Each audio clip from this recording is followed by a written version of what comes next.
Today we'll celebrate Chinese New Year, guys. Today is my video. Look at the dragon. It's a golden dragon. I say gold too much. Today is today, and today is today. This is what you call heaven bird. I think they're in heaven.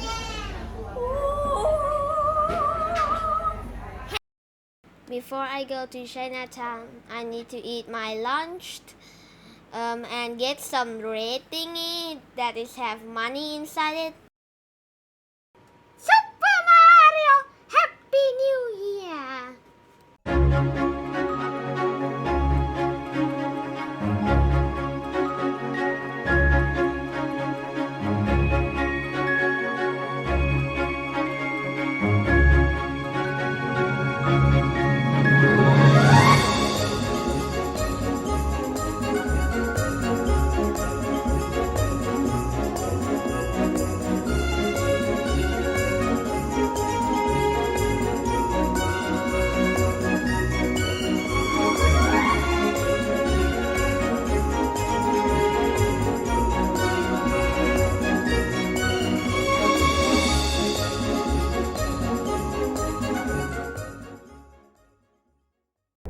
Where's Bowser Jr.? Bowser Jr., where are you? Are you somewhere around here? Oh no. Oh no, no, no, no, no, no, no, no, no, no, no. Ah, where's Bowser Jr.? I'm getting this react. Move! What? Okay. Yeah. Get out of my way, Bowser Jr.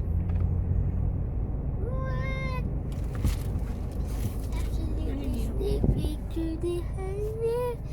You can hear this. I can just sneak peek through the whole map. The sneak peek through the whole map. That is Among Us map. No. No. Don't see it. Don't see it. No, no, no. It's too late. It's too late. No. You guys already see it. No. What? Trust and betrayal. Oh.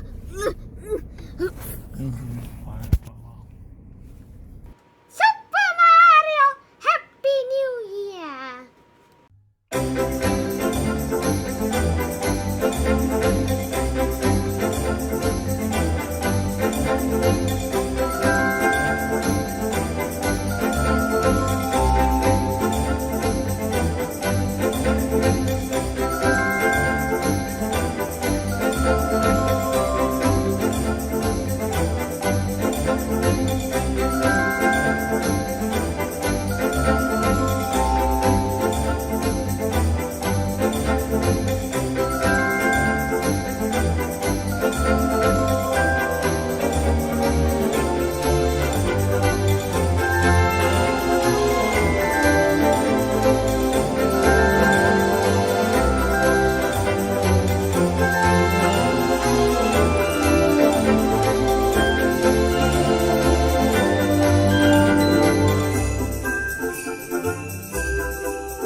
look at that big bus.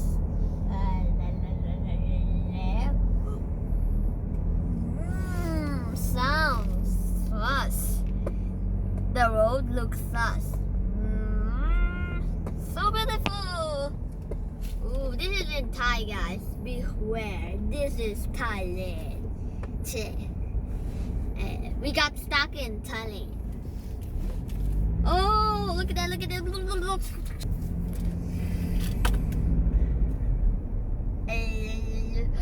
This is the Grand Station. Number 4 of Super Mario goes to Thailand.